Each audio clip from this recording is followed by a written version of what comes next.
Hello everyone, this is Abhishek Thakur. Welcome to my YouTube channel accounts mania. आज इस video में मैं आपको बिल ऑफ एक्सचेंज से रिलेटेड जर्नल एंट्री सिखाऊंगा कि कैसे बनाई जाती है। इससे पहले मैं ऑलरेडी एक वीडियो बना चुका हूँ इसके इंट्रोडक्शन पे, जिसमें मैंने सारी चीज़ें बताई थी, एक्सप्लेन किया था कि बिल ऑफ एक्सचेंज क्या होता है, ड्रॉर्स क्या होता है, ड्रॉइज क्या होते हैं, ड्यू डेट क्या होती है।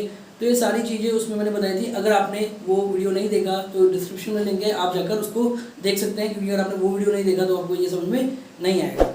तो चैनल पे फर्स्ट टाइम आए तो प्लीज़ चैनल को सब्सक्राइब कीजिए, वीडियो पसंद आए तो लाइक कीजिए। तो चलिए स्टार्ट करते हैं। देखिए, बिल ऑफ एक्सचेंज का कॉन्सेप्ट मैं पहले बता चुका हूँ, आज मैं जर्नल एंट्री बताऊंगा। तो देखिए, बिल ऑफ एक्सचेंज में जो है मेनली दो पार्टीज होती हैं, एक ड्रॉर और एक ड्राइव। ठीक है, एक ड्रॉर और एक drive.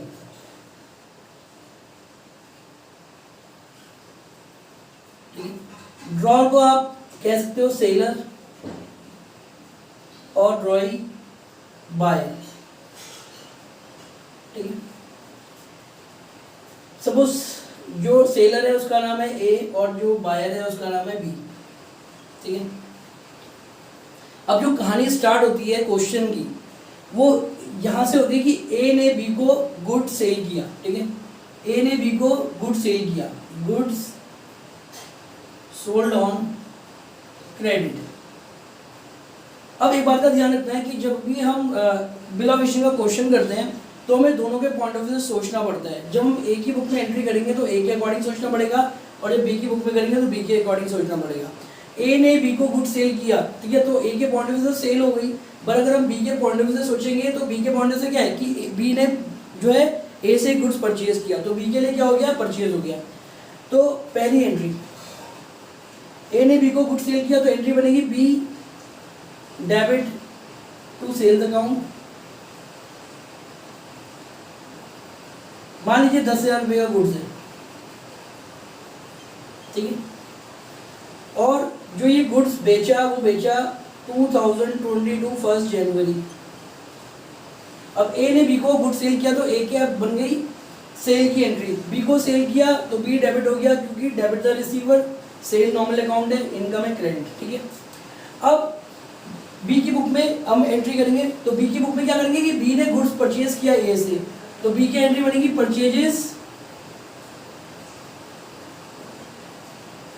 Purchases account debit to ए।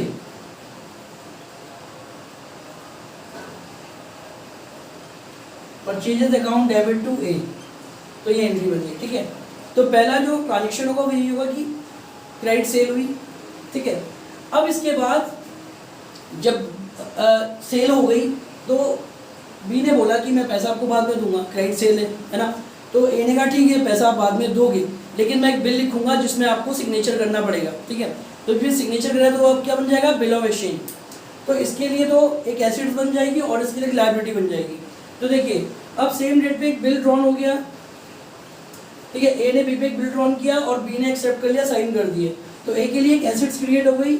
और कोई भी एसेट जब बिजनेस में आती है तो डेबिट, तो यहाँ पर आएगा B R account debit, B R यानी बिल रिसीवेबल टू। अब ये बी आर इसको साइन करके किससे लिया, बी से, तो B R account debit to B. ठीक है, तो सेल करने के बाद अब ए ने बी पे क्या किया, एक बिल लिखा, बी ने एक्सेप्ट कर लिया, साइन कर लिए, तो ए के लिए एक एसेट्स क्रिएट हो गई बी आर। ठीक है, और अब बी ने साइन किया है तो बी के लिए क्या, एक लायबिलिटी है, क्योंकि अब वो जो है बाउंड हो गया कि उसको पैसा देना है, तो उसके लिए क्या, एक लायबिलिटी है। तो लायबिलिटी जब एसेट्स क्रिएट होती है तो डेबिट में, लायबिलिटी क्रिएट होगी तो क्रेडिट में। तो यहाँ पर एंट्री बनेगी A debit to BP, A debit to BP, BP यानी बिल्स पेबल अकाउंट। अब यहाँ पर ए डेबिट क्यों हुआ, क्योंकि इसने बिल को साइन करके बी को दे दिया, ए को दे दिया, तो ए रिसीवर है, डेबिट द रिसीवर, और इसके लिए लायबिलिटी क्रिएट हो गई, तो A account debit to BP. तो सेम डेट पे हुआ 1 जनवरी को। तो बिल लिखने की एंट्री जो है इस तरीके से बनाई जाती है। अब देखिए, इसके बाद जिसने बिल ड्रॉन किया उसके पास कुछ ऑप्शन होते हैं कि वो बिल के साथ क्या क्या कर सकता है। ठीक है, तो उसके पास 4 ऑप्शंस होते हैं।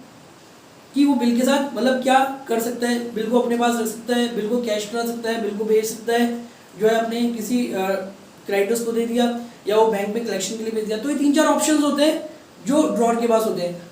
ड्रॉअर के पास कोई ऑप्शन नहीं है। ड्रॉअर का सिंपल है कि उन्हें बिल एक्सेप्ट किया और ड्यू डेट पर उसको बिल का पेमेंट करना है। तो ड्रॉअर के पास कुछ ऑप्शन होते हैं जो मैं आपको अब एक्सप्लेन करूंगा। तो पहले आप इसका स्क्रीनशॉट लेना चाहे तो ले सकते हैं। अब देखिए options available to the drawer. Drawer को क्या क्या ऑप्शंस अवेलेबल होते हैं, क्या क्या वो बिल के साथ कर सकता है। तो पहला केस, रिटेन द बिल,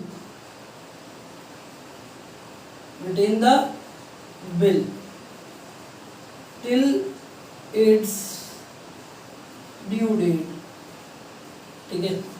दूसरा, discounted the bill from bank। तीसरा, endorse the bill in favor of creditor। Fourth option, send the bill to bank for collection, for collection। तो देखिए जो होल्डर ऑफ द बिल होता है इसका 4 option होते हैं। पहला option, retain the bill till its due date. इसका मतलब ये है कि सपोज जैसे कि मैंने एग्जांपल आपको दिखाया था, ए ने बी को सेल किया, उसके बाद उन्होंने एक बिल ड्रॉन कर दिया। अब पहला ऑप्शन क्या है कि भाई ड्यू डेट तक वो बिल अपने पास रखेगा ए। जब ड्यू डेट होगी तो ए क्या करेगा, बी के पास जाएगा और उसको बोलेगा कि भाई मेरे पैसे आपको देने, तो बी पैसे देगा और वो बिल खत्म हो जाएगा। तो पहला ऑप्शन सिंपल होता है कि भाई ड्रॉअर ने बिल को ड्यू डेट तक अपने पास रखा और ड्यू डेट पे पेमेंट आ गई, उसके बाद बिल खत्म। दूसरा option, discounted the bill from bank. देखिए डिस्काउंटेड का मतलब होता है बिल को कैश कराना बैंक से, ठीक है। जो ड्रॉअर ऑफ द बिल होता है, जो बिल लिखता है, उसके बाद एक ऑप्शन ये होता है कि मान लीजिए 1 जनवरी को उसने बिल ड्रॉन किया और बिल है 3 महीने का, यानी 3 महीने बाद उसको पैसा मिलेगा। लेकिन क्या हुआ कि उसको अगले दिन ही पैसों की जरूरत पड़ गई। अब वो ऐसा तो नहीं कर सकता कि अपने ड्रॉअर के पास जाके बोले कि यार मुझे आज ही पैसा दे दे, ठीक है। तो यहाँ पर एक ऑप्शन होता है कि जो ड्रॉअर है वो बैंक के पास जा सकता है और बैंक से जो है उस बिल को कैश करा सकता है। और वो बैंक के पास जाएगा, बोलेगा कि मुझे जो है मेरे पास एक बिल है 10,000 रुपये का है, 3 महीने बाद ये कैश होगा, आप इसको अभी कैश कर दीजिए, ठीक है। अब आपके मन में क्वेश्चन आएगा बैंक क्यों देगा पैसा, क्योंकि बैंक को पता है कि भाई ये जो है 3 महीने बाद इसके पैसे मिल जाएंगे। तो बैंक ये बोलेगा कि ठीक है मैं आपको कैश करके दे देता हूँ, लेकिन मैं 3 महीने का चार्ज काटूंगा, ठीक है। तो जो चार्ज होता है उसको बोलते हैं डिस्काउंटिंग चार्ज। तो अब 10,000 का बिल है, तो मान लीजिए बैंक ने 3 महीने का 500 रुपये काट लिया, तो बैंक क्या करेगा, उसको 9,500 रुपये देगा और अब जो है वो बैंक को बोलेगा कि अब जो ये पैसा है ये ड्रॉई पे करेगा आपको इस डेट पे, ठीक है। तो इससे क्या फ़ायदा हुआ, ड्रॉअर को पैसा मिल गया, भले ही कम मिला 9,500 मिला, लेकिन उसकी जरूरत तो पूरी हो गई। अब बैंक को क्या फ़ायदा है, जब ड्यू डेट पे पैसा मिलेगा तो पूरा 10,000 मिलेगा, तो बैंक के लिए जो 500 रुपये है वो इनकम हो गई, ठीक है। तो यही होता है आपका discounted the bill from bank. इसका मतलब होता है कि बिल को जो है उसकी ड्यू डेट से पहले कैश करा, ठीक है। तो यहाँ पर endorse the bill in favour of creditor. Endorse का मतलब क्या होता है, अब मान लीजिए ए ने, जैसे कि मैंने प्रीवियस बताया था एग्जाम्पल, ए ने बी को सेल किया था, तो अब बी से उसको पैसे लेने थे। ऐसे ही ए का कोई क्रेडिटर था सी, ए का कोई क्रेडिटर था सी। अब सी ए के पास आया, सी ने बोला कि भाई मुझे पैसे दो, मुझे जरूरत है, क्योंकि ए ने सी को पैसे देने थे। तो ए ने बोला यार मेरे पास अभी पैसे तो है नहीं, कैश तो है नहीं, ऐसा करो मुझे बी से पैसे लेने हैं, मेरे पास एक बिल है ये आप रख लो और सी से आप पैसे ले लेना जब ड्यू डेट होगी। तो ए ने क्या किया, बिल उठा के सी को दे दिया। तो इसी को बोलते हैं हम endorse the bill in favour of creditor, यानी ए ने जो है बिल उठा के सी को दे दिया। अब पेमेंट तो बी करेगा लेकिन पैसा किसको मिलेगा, सी को मिलेगा। तो ये होता है इंडोर्समेंट। फिर नेक्स्ट है आपका send the bill to bank for collection. अब इसमें क्या होता है, इसमें ये होता है कि ए ने बी पे एक बिल ड्रॉन किया, ठीक है। अब ए को ये इनसिक्योरिटी कि यार बिल तो मैंने ड्रॉन कर दिया, लेकिन ये मेरे पास रहेगा, कहीं बिल खो गया या फट गया, ठीक है, या जो है कुछ भी हो सकता है ना, क्योंकि इसके बाद एक ही तो प्रूफ है कि बी से पैसे लेने हैं, उसका एक ही प्रूफ है कि बिल है। अब बिल खो भी सकता है, फट भी सकता है, कुछ भी हो सकता है। तो इस इनसिक्योरिटी की वजह से इन्हें क्या किया, बैंक के पास गया और बैंक को बोला कि ये बिल आप जमा कर लो और जब बी पेमेंट करेगा ना तो ये मेरे अकाउंट में क्रेडिट कर देना, ठीक है। तो इसी को बोलते हैं send the bill to bank for collection. तो जब बी पेमेंट करेगा तो बैंक क्या करेगा, इसके अकाउंट में वो पैसा डाल देगा, ठीक है। तो ये 4 ऑप्शंस अवेलेबल होते हैं जो बिल लिखता है। तो चारों ऑप्शंस के अकॉर्डिंग अलग अलग एंट्री बनती है। तो मैं आपको हर केस के अकॉर्डिंग बताऊंगा कि पहले केस में क्या एंट्री बनेगी, सेकंड में, थर्ड में, फोर्थ में, ठीक है। तो चाहे तो आप इसका स्क्रीनशॉट ले सकते हैं। तो देखिए अब हम जो है पहले केस के अकॉर्डिंग एंट्री देखिए कैसे की जाती है। तो यहाँ पर मैं जो है 2 पार्टी दिखाता हूँ, ए और बी, ठीक है। ए जो है सेलर है, यानी ये ए क्या हुआ, ड्रॉन, और बी ड्रॉइंग, बी हो गया आपका ड्रॉइंग। अब क्वेश्चन स्टार्ट होगा, ए ने बी को सेल किया, ठीक है। ए ने बी को सेल किया गुड्स 1 जनवरी को, ठीक है। तो ए क्या की एंट्री बनेगी, B debit to sales account. Suppose 10,000 का बिल था, ठीक है। तो ए की बुक में हमने सेल की एंट्री बना दी। इसी तरीके से बी की बुक में भी बनाएंगे। तो बी की बुक में क्या एंट्री बनेगी, बी की बुक में जो एंट्री बनेगी वो बनेगी परचेज की, क्योंकि बी के पॉइंट ऑफ व्यू से क्या हो रहा है, परचेज हो रही है। तो एंट्री बनेगी परचेजेस अकाउंट डेबिट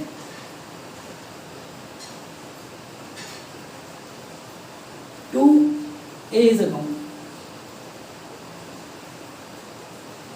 तो पहली एंट्री हो गई परचेज एंड सेल, ठीक है। ए ने बी को सेल किया तो यहाँ सेल किया और यहाँ पे परचेज की। अब इसके बाद सेम डेट पे ए ने बी पे एक बिल लिखा और बी ने उस पर साइन करके एक्सेप्टेंस दे दी। तो इसके लिए एक एसेट्स क्रिएट हो गई, और जो इसके लिए एसेट्स क्रिएट हुई उसका नाम क्या है, बी आर, ठीक है। और जो इसके लिए लाइबिलिटी क्रिएट होगी उसका नाम क्या है, बी पी, ठीक है। तो जब ये बिल लिखेगा तो ये साइन करेगा। तो साइन करने के बाद ये बाउंड हो जाएगा कि इसको ड्यू डेट पर पैसा वापस करना है। तो ए के लिए एक एसेट्स क्रिएट होगी बी आर, बिल रिसेबल, और बी के लिए एक लायबिलिटी क्रिएट होगी बी पी, यानी बिल्स पेबल, ठीक है। तो बी आर डेबिट होता है, तो B R account debit to, bill किससे मिला इसको, बी से, तो बी गिवर है 10,000,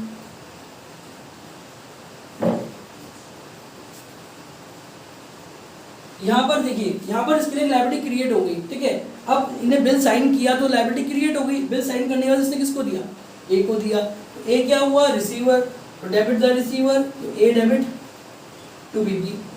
तो ये बिल हो गया क्रिएट। ये तो मैंने आपको अभी बताया था कैसे बिल क्रिएट करना है। अब देखिए, अब हम पहला किस करें, return the bill by draw till due date.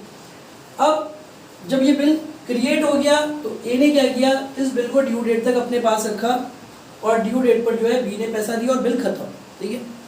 तो देखिए मान लीजिए जो ड्यू डेट थी वो 3 मंथ्स थी, 3 मंथ्स। तो 3 मंथ्स है, तो देखो ड्यू डेट निकालने का मैंने तरीका बताया था कि जितने ड्यूरेशन का बिल होता है उसमें 3 डेज ऐड करने होते हैं, क्योंकि 3 ग्रेस पीरियड मिलते हैं बिल को पेमेंट करने के लिए। तो जनवरी में बिल ड्रॉन हुआ था, 3 महीने का था, तो जनवरी, फरवरी, मार्च, ठीक है। यानी जो ड्यू डेट आई वो क्या है, 1 अप्रैल, ठीक है। देखो 1 जनवरी से 1 फरवरी तक 1 महीना, 1 फरवरी से 1 मार्च तक 2, और 1 मार्च से 1 अप्रैल तक 3 महीने पूरे हो जाते हैं। तो 1 अप्रैल में हम 3 ग्रेस पीरियड ऐड करेंगे तो जो ड्यू डेट बनेगी वो बनेगी 4 अप्रैल, तो 4 अप्रैल। तो ये हो गई ड्यू डेट। तो ड्यू डेट क्वेश्चन में कभी गिवन नहीं होती, वो आपको फाइंड करनी होती है। अब देखिए ड्यू डेट पर बी ने पैसा दिया ए को और बिल खत्म। तो बी ने पैसा दिया ए को, तो ए के बाद पैसा आ रहा है, तो bank account debit, bank account debit. देखिए बिल का जो पैसा होता है वो चेक के थ्रू, ज़्यादा बैंक के थ्रू होता है क्योंकि सेफ रहता है, ठीक है। तो इसे मैं बैंक लिख रहा हूँ, अगर आप कैश भी लिखोगे तो भी गलत नहीं होगा। तो बैंक अकाउंट डेबिट टू, तो ए के बाद पैसा आ गया, तो जब पैसा आ गया तो ये बिल खत्म हो गया। तो देखो जब बिल क्रिएट हुआ था एसेट्स क्रिएट हुई थी तो डेबिट हुई थी, अब एसेट्स खत्म हो गई तो टू बी आर क्रेडिट हो जाएगी। तो बिल खत्म हो गया क्योंकि पैसा मिल गया, बिल का काम खत्म, कैंसिल। तो ये एंट्री होती है। अब यहाँ पर क्या एंट्री होगी, इसको पैसा मिला और इसने पैसा दिया, है ना। तो जब इसको पैसा मिला इसकी एसेट्स खत्म, इसने पैसा दिया तो इसकी लायबिलिटी खत्म। तो देखो लायबिलिटी जब क्रिएट होती है तो क्रेडिट में, अब लायबिलिटी पेमेंट हो रही है तो खत्म हो रही है तो डेबिट हो जाएगा। तो बीपी अकाउंट डेबिट, और लायबिलिटी कब खत्म हुई, जब पैसा दिया। तो इसके पास से पैसा जा रहा है तो to bank account, to bank account.